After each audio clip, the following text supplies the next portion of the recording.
Bueno, le damos una cordial bienvenida a todos a la clase de instituto. Eh, para comenzar, lo vamos a hacer con eh, la primera oración, que va a estar a cargo de Marcelo Lucabé, y el pensamiento ritual con Guido.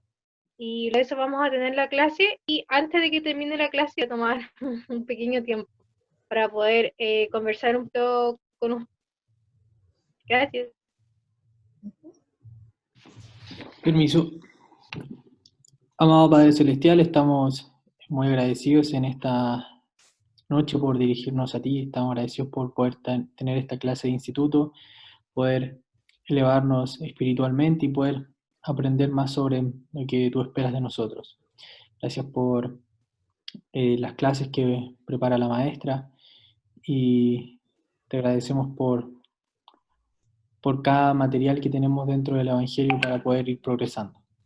Padre, te amamos y te pedimos que cada día nos puedas ayudar a mejorar y a poder sentir tu espíritu. Gracias por todo lo que nos das, por todo lo que nos das.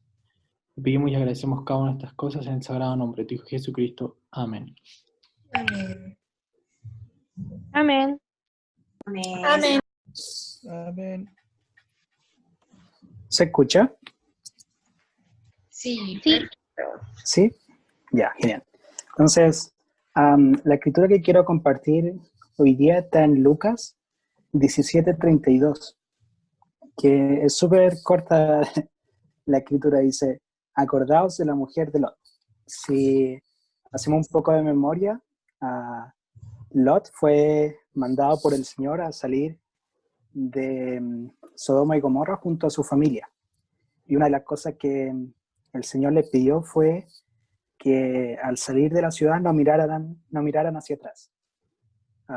Y como sabemos, la esposa de Lot, al irse yendo de la ciudad, miró hacia atrás y se convirtió en una estatua de sal.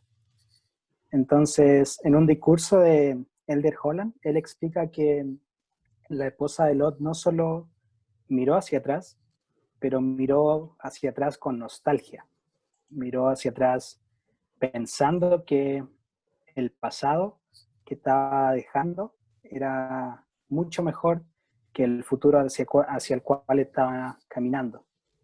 Y me gusta mucho esta historia porque especialmente en estos tiempos de cuarentena, estos tiempos tan difíciles donde es muy difícil ver a la persona que queremos, a nuestra familia, a nuestros amigos, o juntarnos en la iglesia o en la universidad, en el colegio, en el trabajo.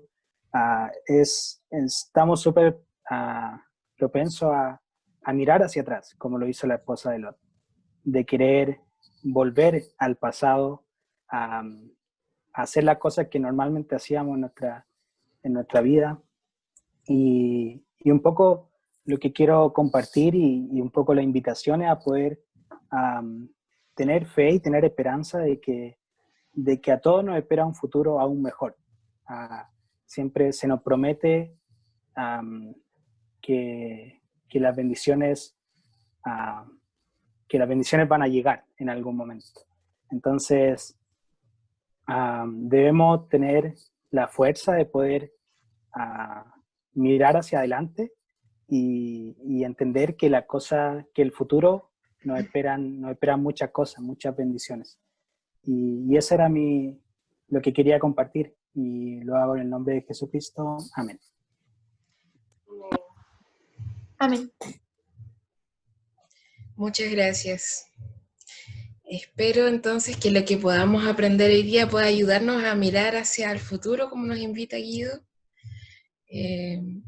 Podamos sentir que tenemos herramientas para poder enfrentar el futuro y las condiciones que tal vez nos toque enfrentar, condiciones diferentes o tal vez nuevas condiciones.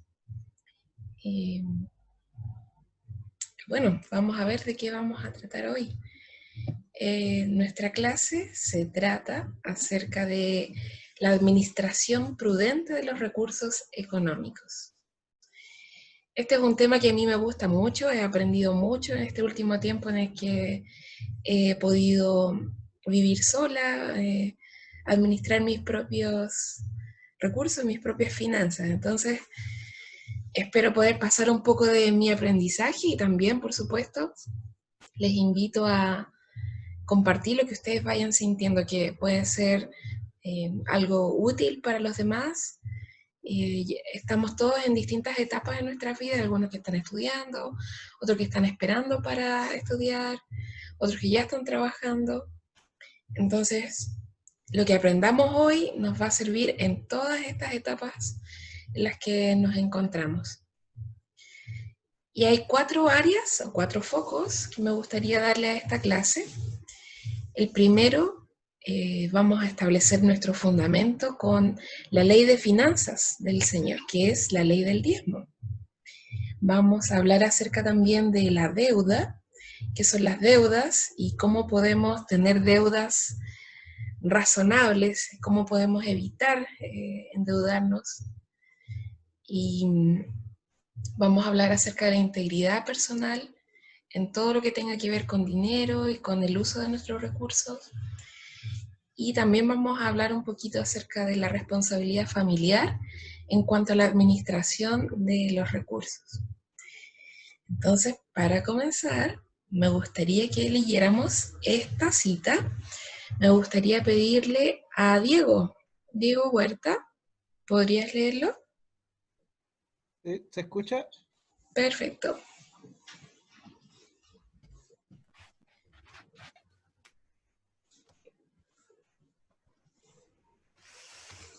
La realidad es que el diezmo es la ley de las finanzas del Señor, la cual se recibió de Él por medio de revelación. Es una ley divina que encierra una promesa grandiosa y hermosa, y se aplica a que tenga un ingreso.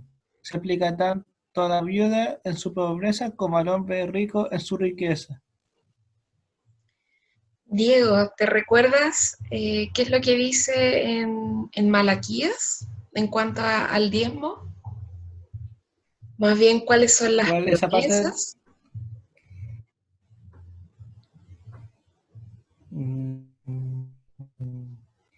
La promesa con la prosperidad. Sí, prosperidad y que también el destructor iba a pasar de la persona que diezma, ¿cierto? Sí. Y pone el ejemplo como que si nos damos Dios como le estamos poco más que robando, pone el ejemplo en Malaquías. Sí, esta es la única manera en que podemos robarle literalmente al Señor. Entonces esta escritura nos ayuda a entender de que la ley del diezmo no es algo moderno, sino que, como leemos en las escrituras, es la ley de finanzas del Señor desde el comienzo del mundo.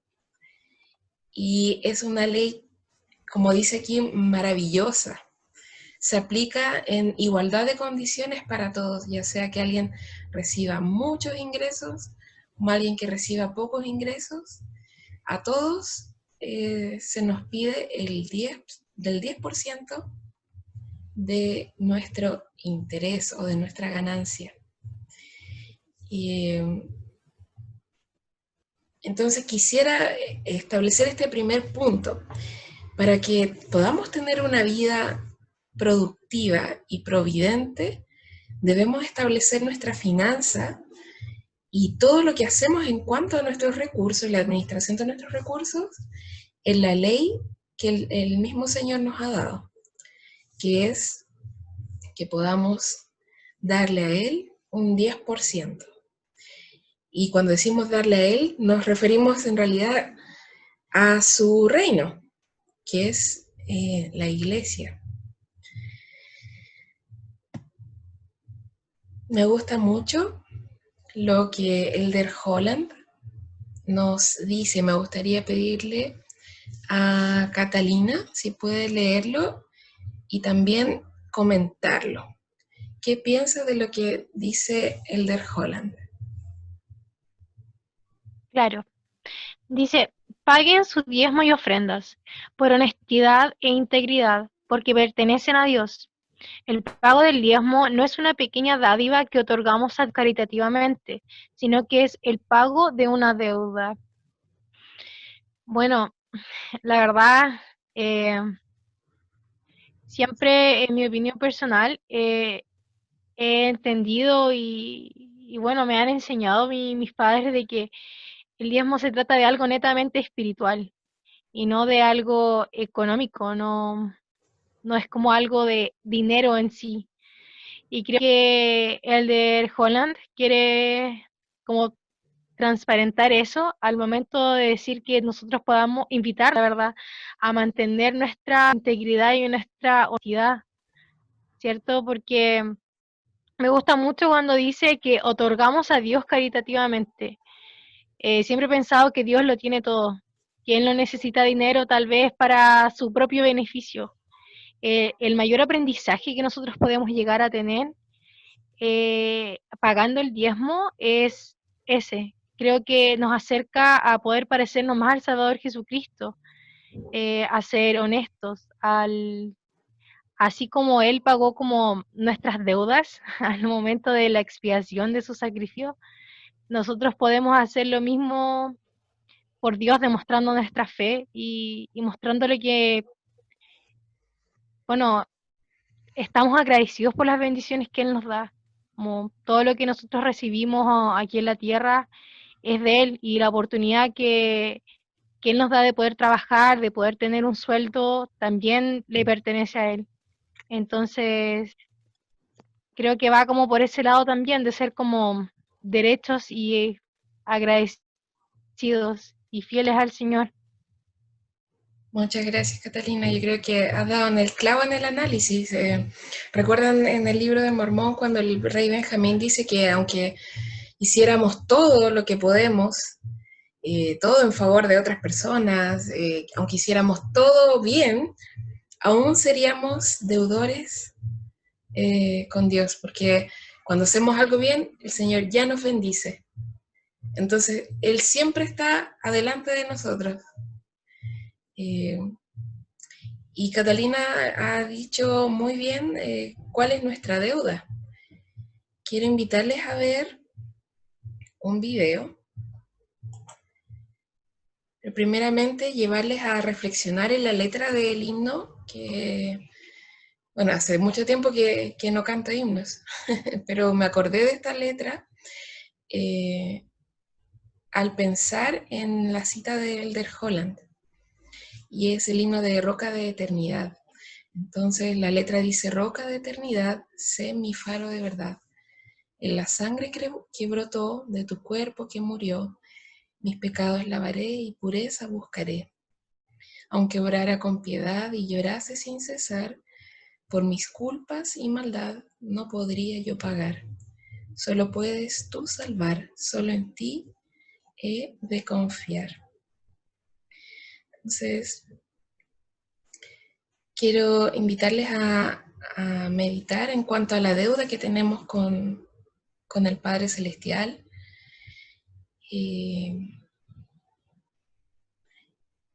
Y sobre todo, en meditar en los sentimientos que tenemos con respecto a la persona que pagó nuestra deuda.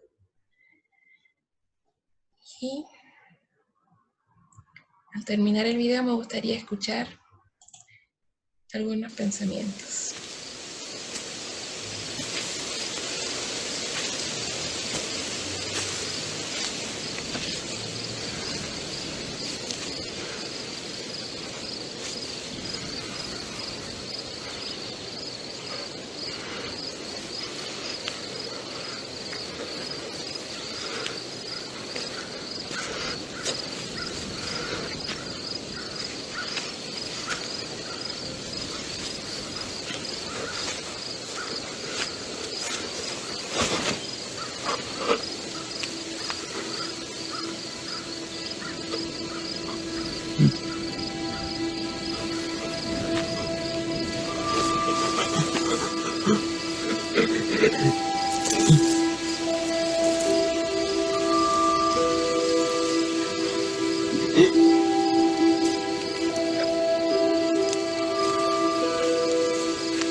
Me impacta mucho el pensar que aún al hablar de nuestras finanzas y nuestros recursos personales o familiares, tengamos que hablar y volver a la fuente de nuestras bendiciones. La fuente de nuestras bendiciones es el Señor Jesucristo. O sea, todo lo que tenemos, todo lo que somos, todo lo que podemos aspirar a hacer, todo lo que planificamos, todo se basa y todo gira en torno al Señor Jesucristo. Entonces, me gustaría escucharles qué piensan acerca de esta deuda que tenemos con el Señor. Y la ley de finanzas, o la ley del diezmo. ¿Qué relación tienen o qué piensan, cómo están relacionadas estas dos cosas? La expiación con la ley del diezmo.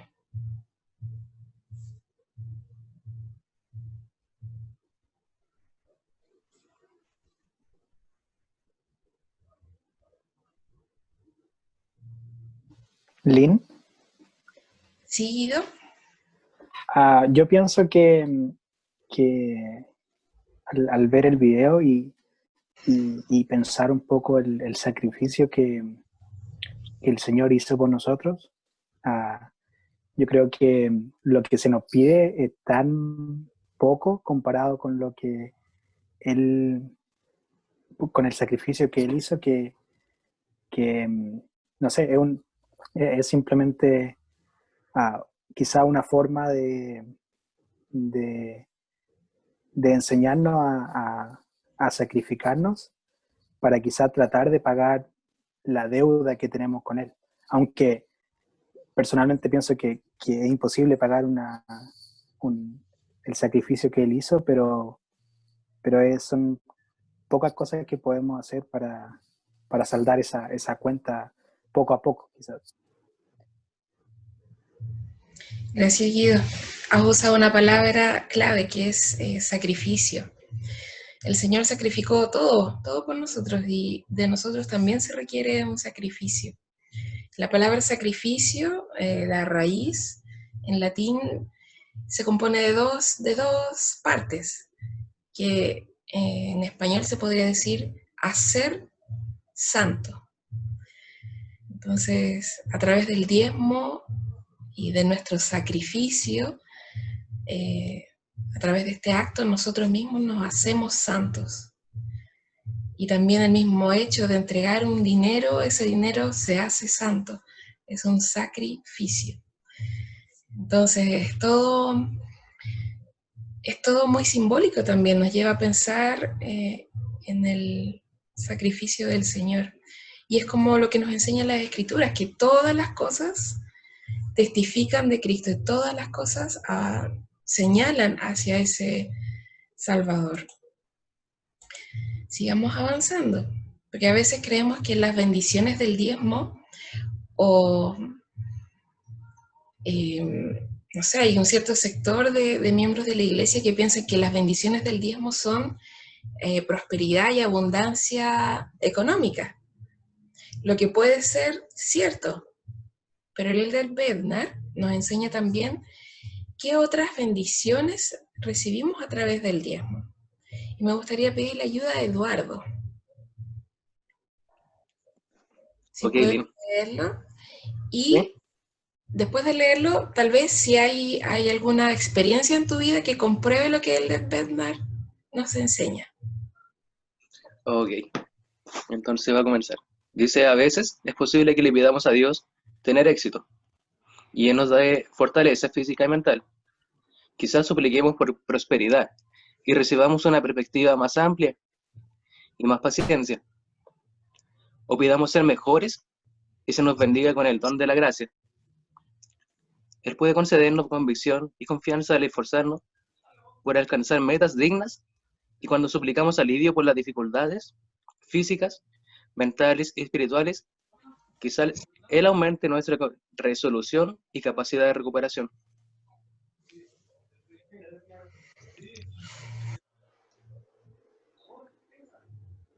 Ok. estaba pensando en lo que me dijiste. Y realmente, o sea, al ser miembro nuevo de la iglesia, ¿sabes?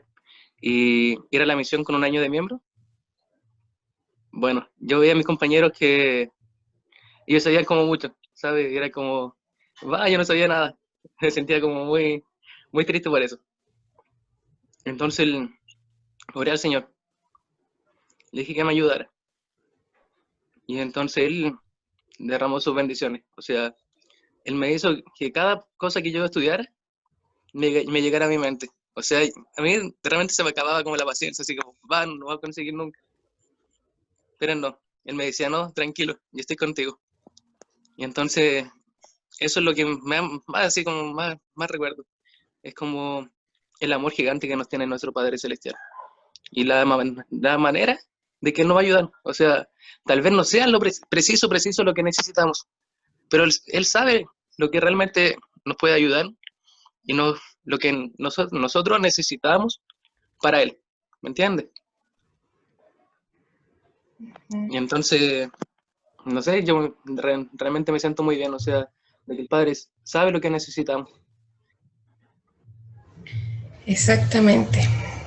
Y si volvemos a la escritura en Malaquías, dice que las ventanas de los cielos se van a abrir y va a derramarse una bendición hasta que sobreabunde.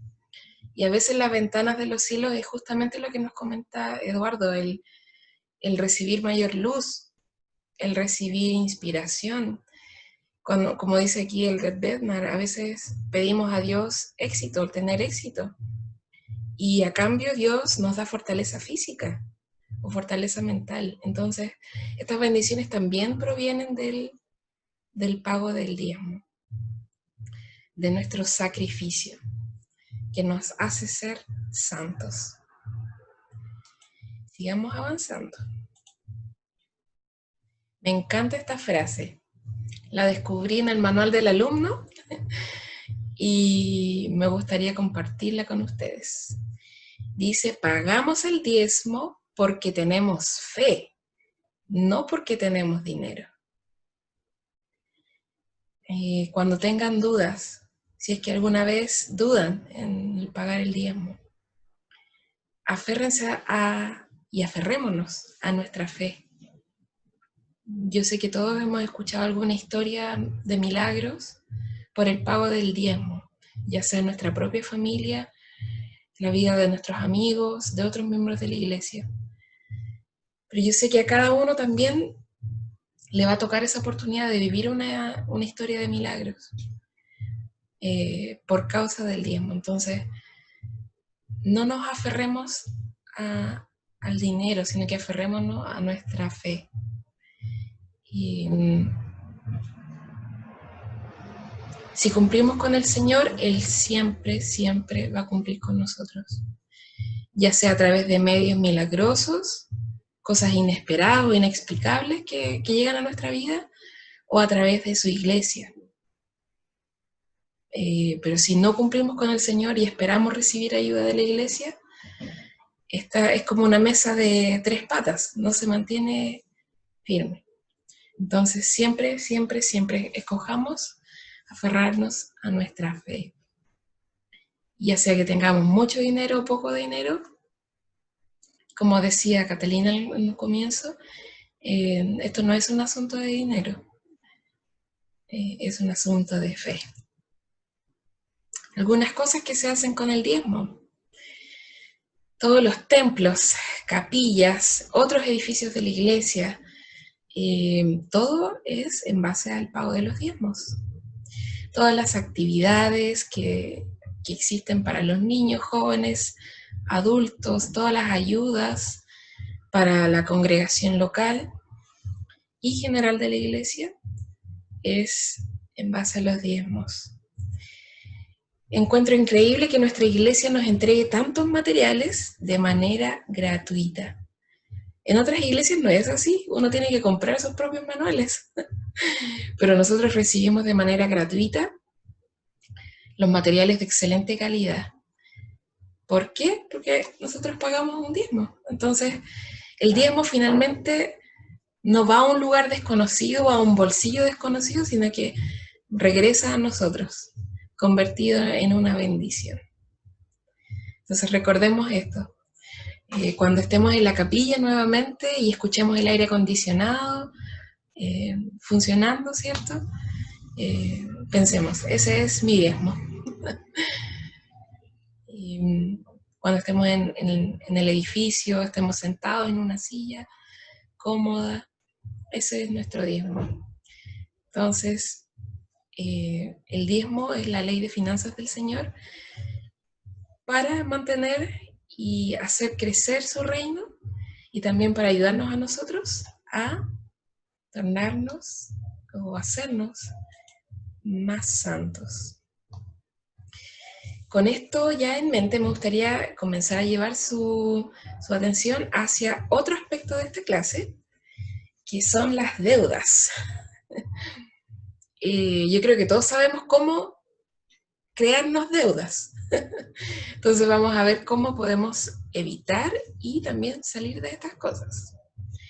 Me gusta esta cita porque me ayuda a pensar o como a poner un freno a lo que yo pienso que necesito o a las necesidades que me invento de repente. Me gustaría pedirle ayuda a Sofía.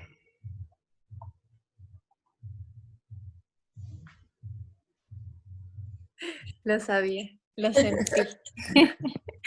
Ya, si hay algo que da paz y tranquilidad al corazón humano y a la familia, es el vivir dentro de lo que nuestros ingresos nos permitan. Y si hay algo que resulta difícil, desalentador y descorazonador, es tener deudas y obligaciones que no se pueden satisfacer. ¿Qué piensas? Claro, mi mamá está hablando aquí atrás. Que obviamente es preocupante tener deudas, es como algo que no los deja dormir por la noche o que puede afectar de muchas formas a la familia. Y en cambio, si uno vive dentro de los recursos y se esfuerza por no tener deudas, no estar como debiéndole a nadie, claramente da tranquilidad, lo que dice paz, tranquilidad al corazón, a la familia, porque lo que más afecta es además de nuestro ánimo, nuestra salud mental, por así decirlo, y espiritual también, sino cómo impacta a los que nos rodean. Entonces, es bastante importante tener un orden en nuestros recursos. Bueno, en todo. Sí. Mi mamá quiere decir algo. Ay. Sí, Macarena, ¿cómo estás? Perdón por copuchenta. Mi papá siempre nos enseñó, no gaste lo que no tiene. Si tiene 2, gaste medio, ahorre 1. Y no se endeude mucho.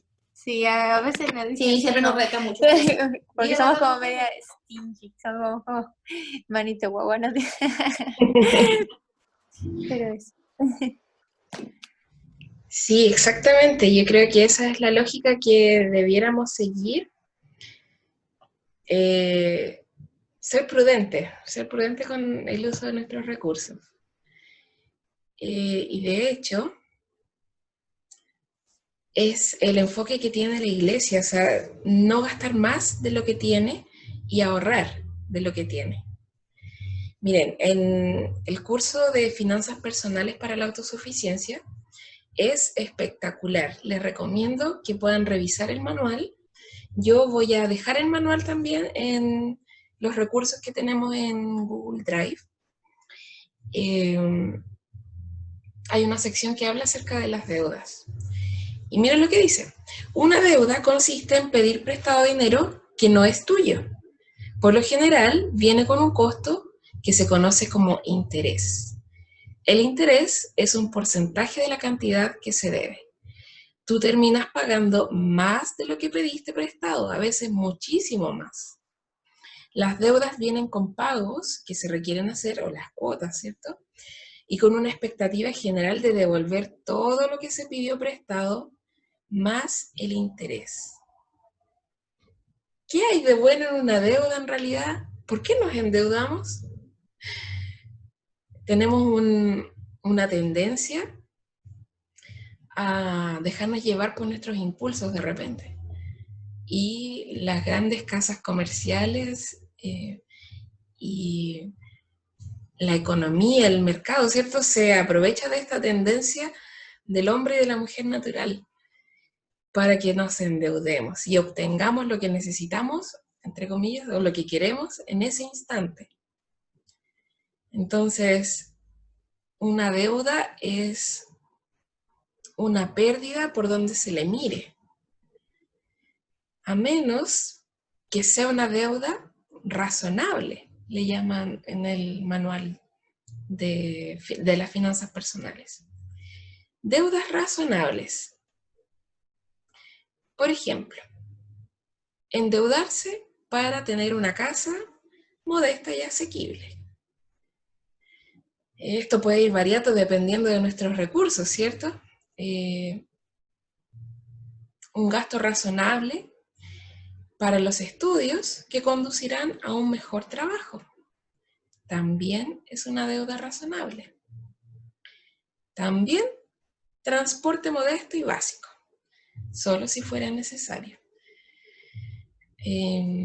Estas son deudas que son razonables.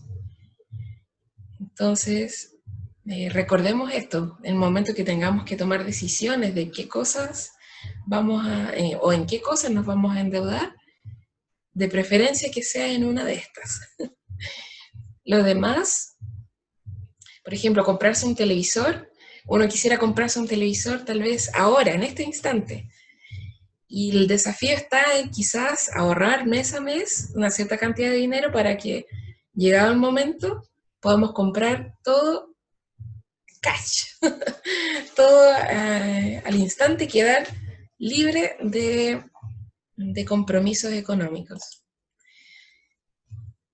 Yo creo que ese es el desafío, de controlar también nuestro impulso o las necesidades que vamos creando en nuestra mente, de cosas que creemos necesitar o que más bien queremos.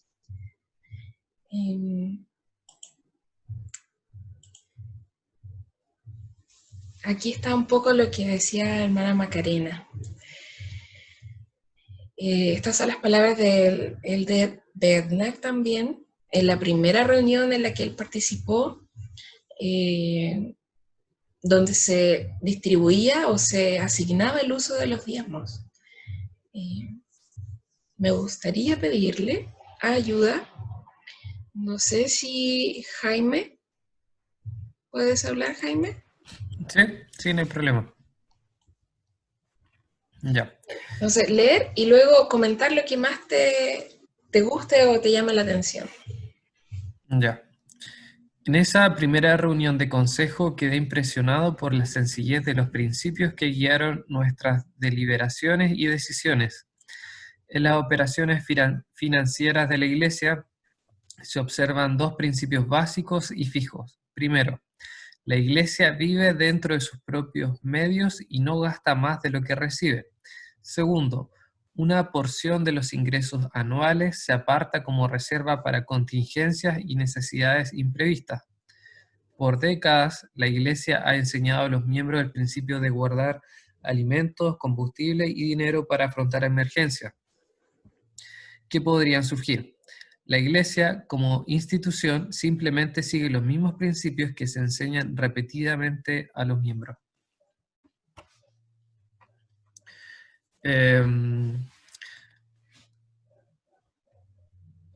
Bueno, me llama la atención esto, porque es algo que uno supone que es así, pero claro, no lo sabe a ciencia cierta.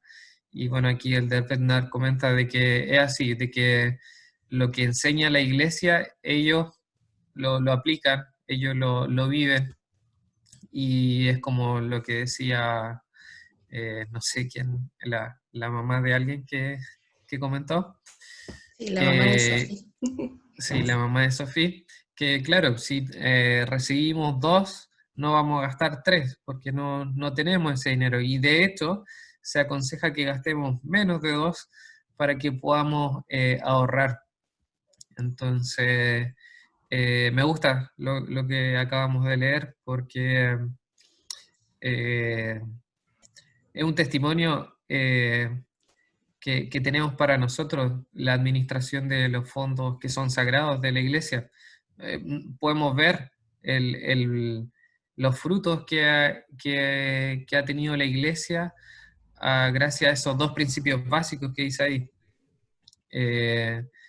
Ha podido prosperar la iglesia en los niveles tanto físico. Vemos que hay muchas capillas, estos dineros, fondos también se van a la obra en distintas maneras.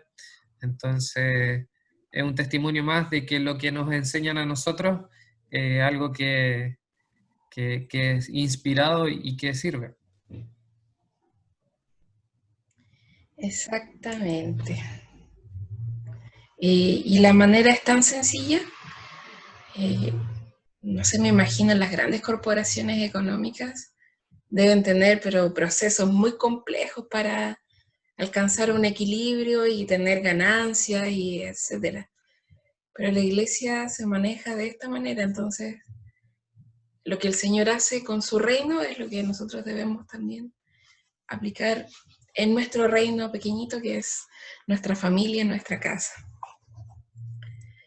Hermana, Sí, me gustaría comentar algo.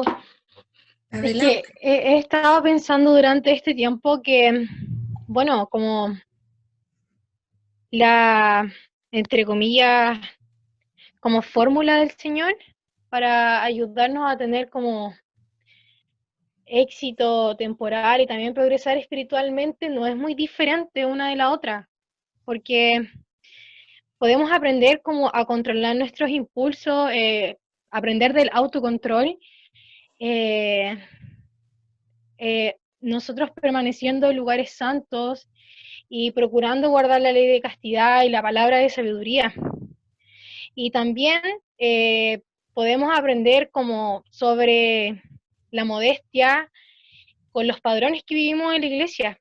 Y es algo que también vemos cuando vamos al templo, ¿cierto? Como hay una razón por la cual no tenemos que ir como con mucho accesorio, ni con cosas muy brillantes, ni con cosas que resalten, porque al fin y al cabo, como creo que el Señor en todo tiempo y siempre ha querido siempre instruirnos, referente como a las cosas espirituales, pero también las cosas que Él sabe que nos van a ayudar en nuestra vida, como en las que es temporal.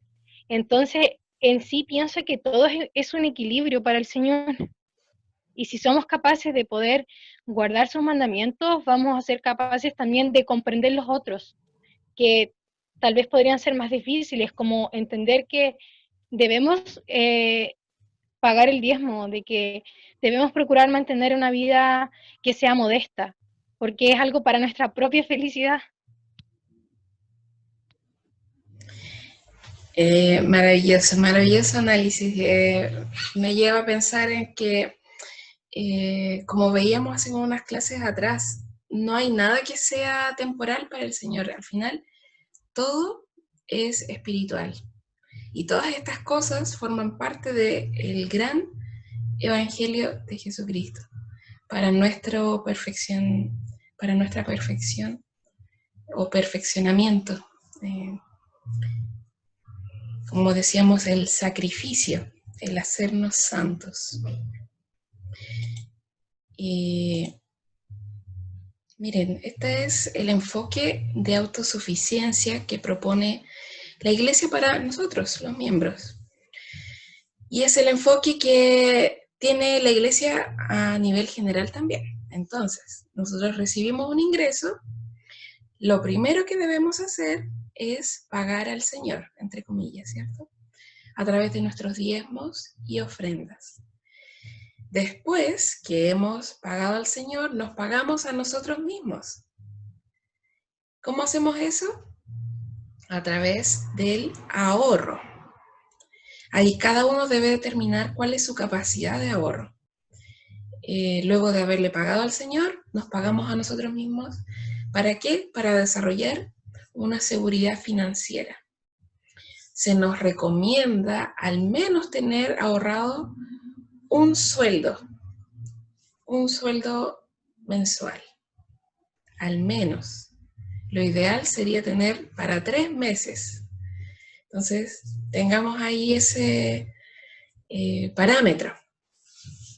Y luego de que le hemos pagado al Señor, nos pagamos a nosotros mismos, pagamos al resto de las personas a las cuales debemos, que son idealmente nuestros gastos de servicios básicos.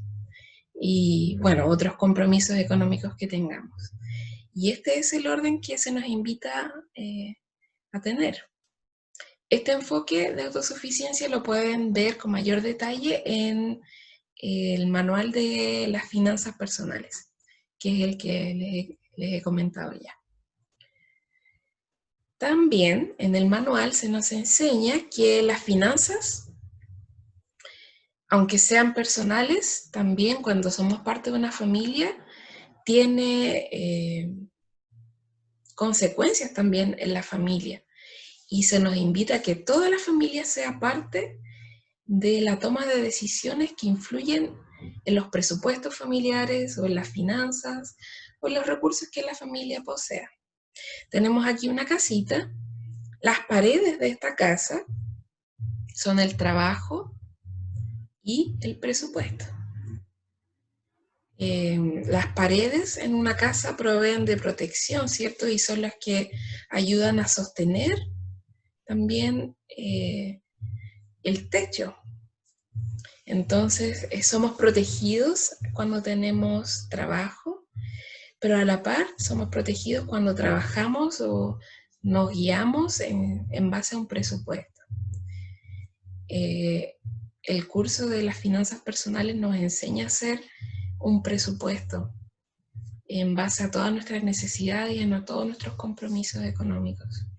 Pero como ven, esta casa se fundamenta en la fe en Jesucristo, en la unidad con el cónyuge y en un compromiso para ser autosuficiente.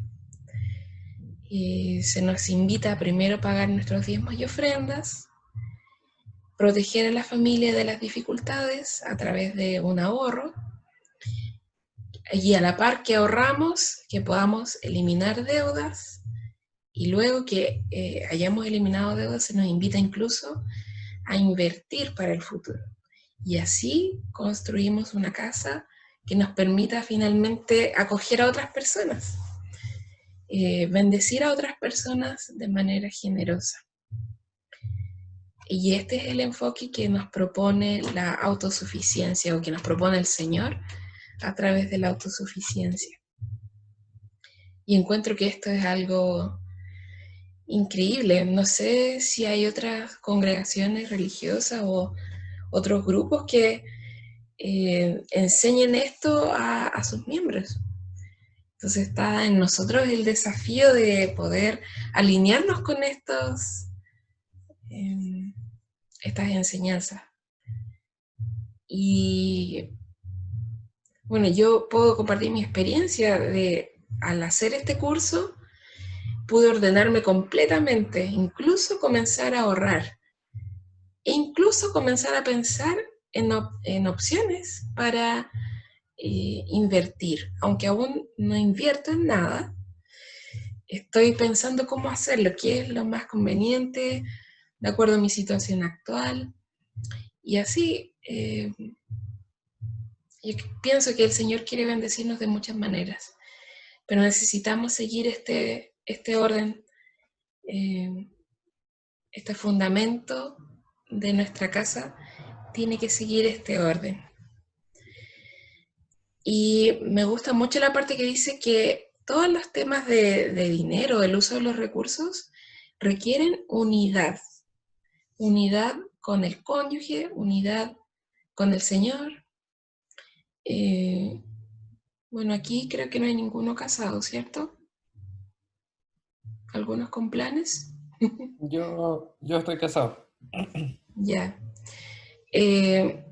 ¿Cómo has visto, Jaime, en tu vida con tu esposa, esto de la unidad en cuanto a las decisiones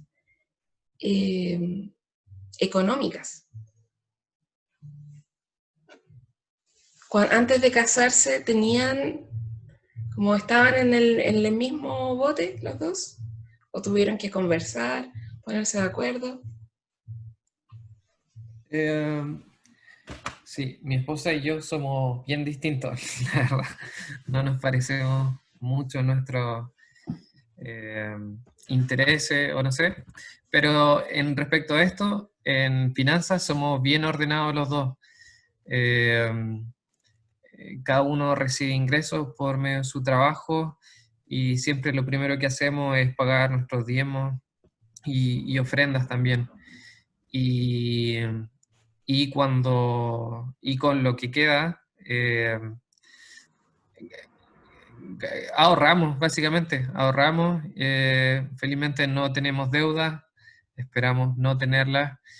Y sí, siempre que se va a hacer como alguna compra para el hogar o para cada uno de nosotros, lo hablamos y como somos bien ahorrativos o algo así, tratamos de comprar la oferta lo más La oferta barato más y oferta. bueno, claro, sí. Así que, pero sí, ha sido una experiencia súper buena. Tanto ella como yo nos fortalecemos, aún en las finanzas. Eh, Nos apoyamos y creo que con dos visiones y el mismo enfoque, eh, tanto ella como yo creo que nos hemos fortalecido bastante. Muchas gracias por compartir esta experiencia. Miren, el elder Jean R. Cook de los 70 nos dijo, en los consejos familiares, primera cosa, se nos invita a tener consejos familiares para que tanto hijos como padres puedan estar enterados de cómo está la situación familiar. Entonces, en los consejos familiares hemos repasado regularmente las partes del presupuesto familiar en las que los hijos tienen cierto control, tales como los servicios públicos, como electricidad, agua, gas, etc. Los alimentos, las clases de música, los gastos de estudio, etc. Eso les ha ayudado a darse cuenta de que no podían tener todo lo que querían en la vida, sino que tenían que vivir dentro de un presupuesto.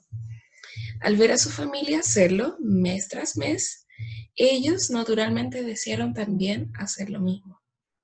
Entonces, cuando se encontraron viviendo solos o casados, les fue más fácil hacerlo.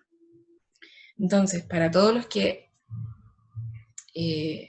aún no hemos formado nuestra familia o no tenemos hijos aún, recordemos esto, hacer partícipe a los niños pequeños, desde cuando ellos ya comiencen a entender un poco las cosas, ¿cierto?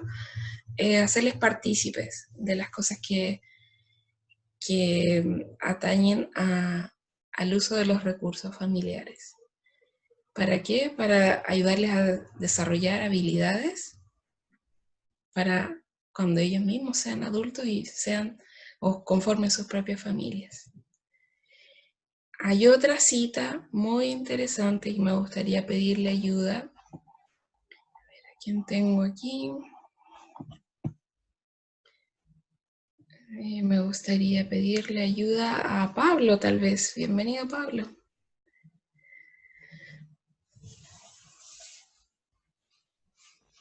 Hola, ¿se escucha? Sí, Ya. ¿Sabes qué es la cita, cierto? sí. Ya. Dice, a fin de que dos personas puedan obtener éxito en su matrimonio, necesitan tener un presupuesto cuidadosamente preparado por ambos y ceñirse estrictamente a él. Muchos matrimonios se disuelven en el supermercado cuando se hacen compras que no se habían proyectado. Recuerden que el matrimonio es una sociedad y no es muy posible que se logre el éxito si no funciona como tal. Se debe actuar en conjunto en la formación de planes y la disciplina de la familia. ¿Qué te llama la atención o qué te gustó de las palabras del presidente Kimball? A ver, ¿dónde está? Muchos matrimonios se disuelven en el supermercado. Sí, eso me impactó Cuando, también. sí, cuando leí esto, se me vino a la mente. Lo más cercano que tuve como un matrimonio, por así decirlo, fue mi compañero en la misión. Y justo me tocó con un chileno, y hasta ese momento yo había sido como bien juicioso con mi dinero, tenía el fondo de emergencia, lo había guardado como durante harto tiempo. Y de repente llegó este tipo, y como a la semana ya no tenía plata. Ya habíamos recibido como nuestro pago y no tenía nada de plata. Y de repente me dice como, ¿y si compramos quesito cabra? ¿O si pasamos al supermercado a comprar algo? Y yo como era como nuevo en la misión, eh, a todo le decía que sí, hasta que me di cuenta que ya no tenía nada de dinero. Y de repente esa situación se me contagió a mí hasta el final de la misión. Me costó mucho volver a retomar el fondo de emergencia. Y es cierto eso, que en realidad el poder llevar un presupuesto, el poder ser como organizado con los gastos, ayuda mucho a tener a ver, como, no sé si una conciencia más tranquila, pero sí tener un alivio más en la mente. El pensar que no tiene que preocuparse por ciertos gastos o porque la plata se le va a ir rápido a fin de mes. Y creo que cuando uno ve la plata que tiene y siente que eso es lo que le sobra y que ya pudo salir de todo lo que tenía que cancelar o todos los gastos normales, creo que se disfruta más los frutos del trabajo. Creo que es súper importante poder tener un presupuesto y y ceñirse a él, como dice, no sé en qué parte, pero si nos ceñimos al presupuesto, eh, yo creo que se ven los planes que Dios tiene para nosotros también. Muchas gracias.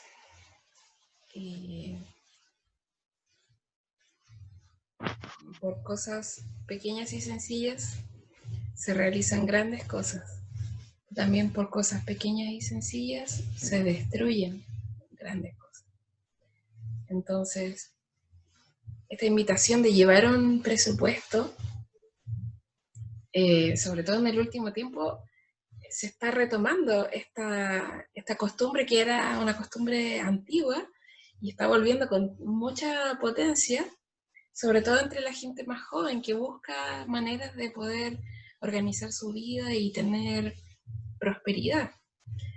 Y vemos que forma parte de las verdades del Evangelio, que podamos ser mayordomos prudentes de las cosas que el Señor nos da.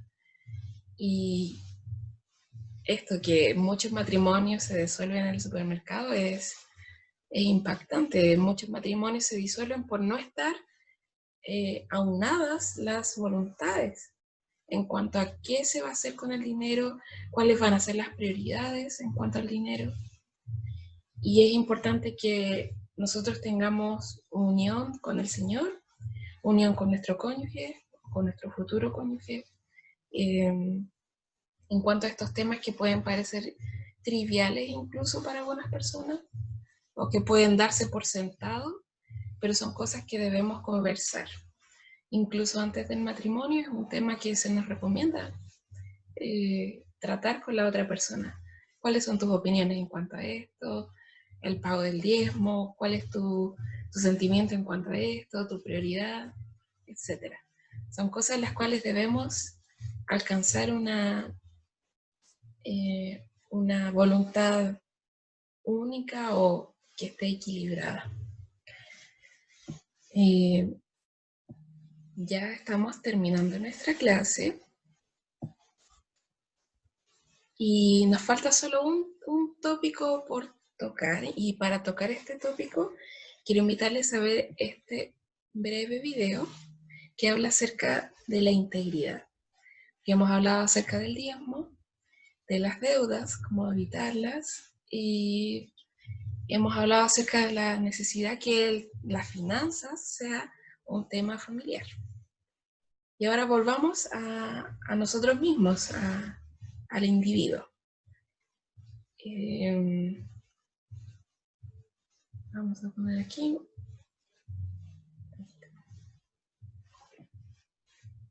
En cierta ocasión, el Salvador preguntó a sus discípulos, ¿qué recompensa dará el hombre por su alma? Esta es una pregunta en la que mi padre me enseñó a reflexionar detenidamente. De pequeño, mis padres me asignaban tareas en la casa y me daban un poco más de 50 centavos a la semana por el trabajo hecho y lo utilizaba para ir al cine.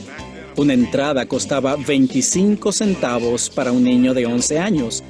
Me quedaba con 25 centavos para golosinas que costaban 5 centavos cada una. Una película y 5 golosinas. No podía haber nada mejor. Todo estaba bien hasta que cumplí 12 años. Una tarde, estando en la fila, vi que la entrada para un niño de 12 años era de 35 centavos, y eso significaba 2 golosinas menos. Sin estar dispuesto a hacer ese sacrificio, pensé, tienes el mismo aspecto que hace una semana. Me acerqué y pedí la entrada de 25 centavos. El cajero ni se inmutó y yo compré mis 5 golosinas de siempre en vez de 3.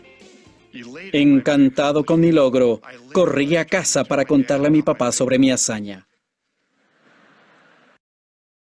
No dijo nada mientras le conté los detalles. Al terminar, sencillamente me miró y dijo, «Hijo, ¿venderías tu alma por una moneda?» Sus palabras traspasaron mi joven corazón. Esa es una lección que nunca he olvidado.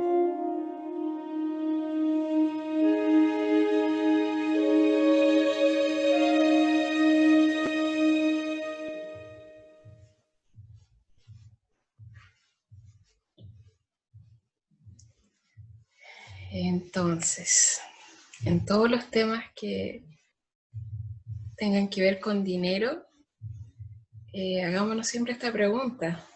¿Venderíamos nuestra alma por una moneda? Y se nos invita a ser honestos. Los pueblos antiguos del Libro de Mormón dicen que ellos fueron perfectamente íntegros, honestos, en sus relaciones unos con otros y con el Señor. Y nosotros podemos intentar serlo también, ser perfectamente honestos, íntegros, con nuestros tratos con otras personas, nuestros trabajos y en nuestras familias.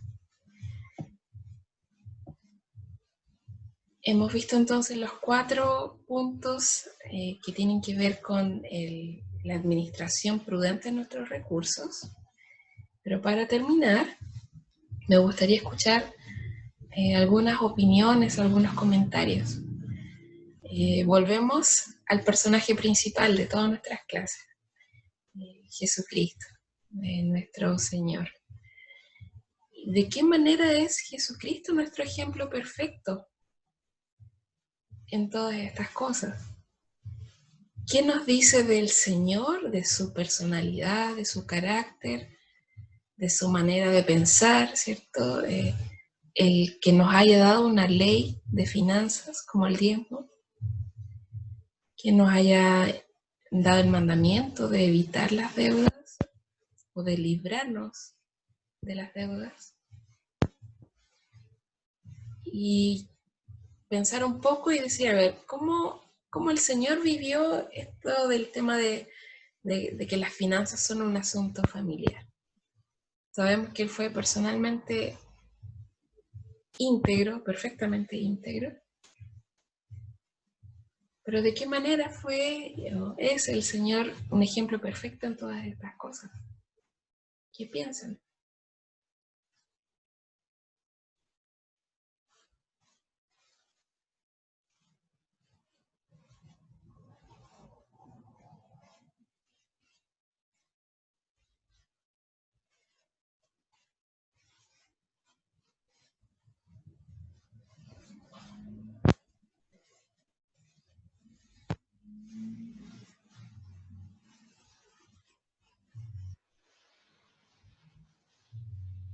Hermana, Catalina.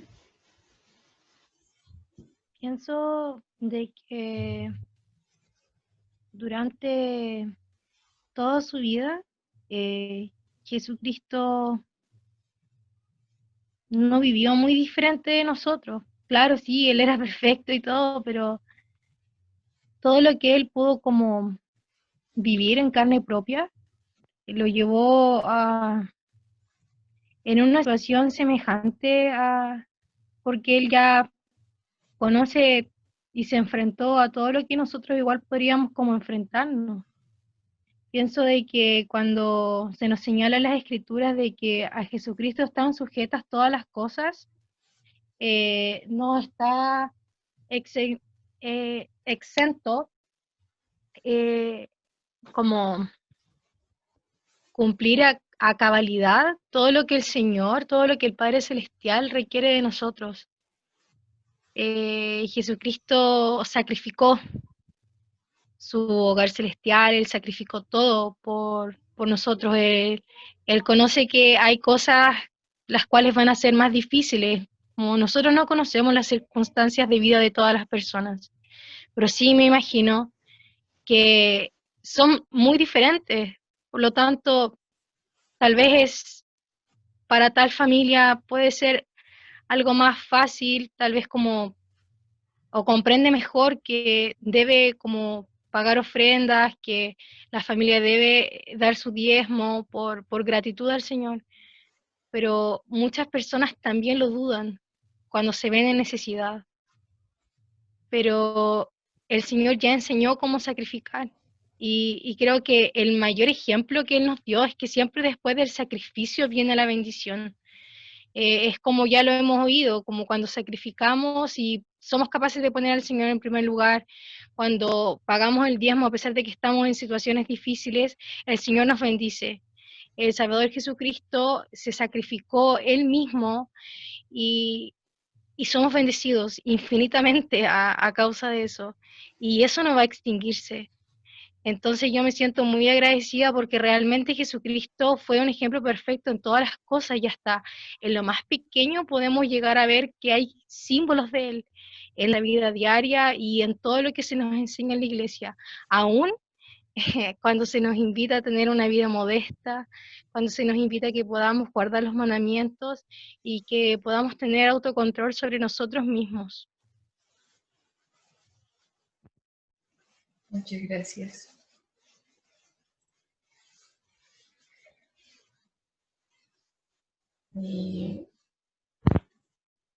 El semestre pasado hablamos acerca de Jesucristo y de la expiación y descubrimos una cita que decía, todo lo que Jesucristo toque, vivirá. Entonces, como bien decía Catalina, todas las cosas testifican de Jesucristo, incluso las cosas más pequeñas, o en las cosas más pequeñas podemos encontrar símbolos, modelos, sombras del Señor. Y todo lo que el Señor toque, incluso nuestras finanzas y la manera en que comencemos a organizarnos, alineándonos con el molde o el patrón que la iglesia vive, por ejemplo. Yo sé que vamos a ser muy bendecidos. Vamos a tener un techo firme también sobre un techo firme bajo el cual podamos recibir a otras personas que tal vez dudan de estos principios. Y como decíamos al comienzo, nosotros cumplimos los mandamientos porque tenemos fe. pagamos el diezmo porque tenemos fe, no porque tenemos dinero. Porque finalmente los mandamientos nunca han sido algo temporal, son siempre espirituales, que nos llevan a hacer sacrificios para hacernos santos. No sé si hay alguien más que quiera decir algo antes de terminar. Yo quisiera decir algo, hermana. Quizás no tanto ligado a la pregunta, pero un pensamiento que tengo. Sí, adelante. Y que también quizás sale un poco del tema principal, pero si bien estábamos hablando de las finanzas a nivel como del hogar, de la familia, finanzas personales también, pero estamos hablando de los fondos sagrados de la iglesia, del Señor, y quizás más adelante uno de nosotros va a tener un llamamiento de la iglesia que esté ligado a las finanzas. En un barrio, en una rama, el obispo, el presidente de rama es responsable por las finanzas en la unidad, y así también está ligado los consejeros y los secretarios. Entonces es súper importante que ese llamamiento que se nos confía o que se nos va a confiar en el futuro, nosotros podamos hacer uso de la mejor forma de esos fondos sagrados. Quizá porque involucra muchas cosas. Con todo esto de las finanzas hay bastantes normas por llevar, entonces quizá uno piensa como, esta pequeña norma es algo que no es necesario cumplir, y no es así. Todas las normas, por más pequeñas que sean, ayudan a que esos fondos sagrados sean ocupados de buena manera, y también para proteger al líder. Entonces, básicamente ese es un comentario para que podamos tener presente también que en algún momento va a ocurrir de que nosotros estemos en algún llamamiento y estemos ligados a las finanzas de la unidad. Muchas gracias, Jaime. Incluso en estas cosas vemos la sabiduría y la presciencia, le llaman las escrituras, el conocimiento perfecto que tiene el Señor de todas las cosas. Muchas gracias por este alcance. En realidad, algo muy práctico y también algo muy importante para recordar. Bueno, ¿qué más decirles para terminar esta clase? El Señor Jesucristo es el ejemplo perfecto de todas estas cosas, de todos estos principios. Y se nos invita entonces a hacer el mejor esfuerzo por ser totalmente íntegros, que podamos aumentar nuestra fe para aferrarnos a las promesas del Señor en cuanto al uso de nuestros recursos, los recursos de la iglesia, que podamos dominar el hombre y la mujer natural, que nos lleva a querer satisfacer necesidades o gustos en lo inmediato, y que podamos hacer partícipe también al resto de nuestra familia, o que sea parte de nosotros, o una meta que tengamos, y poder hacer de las finanzas un asunto familiar, para que tengamos unión, tengamos tranquilidad, paz de conciencia y la certeza de que estamos alineados con el Señor. Y quiero invitarles a meditar en estas cosas que hemos hablado hoy día. Les agradezco por sus experiencias, por sus comentarios. Sé que nos han fortalecido y nos han ayudado a mirar hacia el futuro, como nos invitaba Guido en un comienzo, con herramientas y con un enfoque quizás más claro de cómo vamos a enfrentar este futuro incierto. Y la respuesta es, tenemos que agarrarnos a lo único firme, lo único firme, que es el Señor y sus mandamientos. Y esa es mi invitación también, y lo digo a ustedes en el nombre de Jesucristo. Amén. Amén. Amén. Amén. Amén.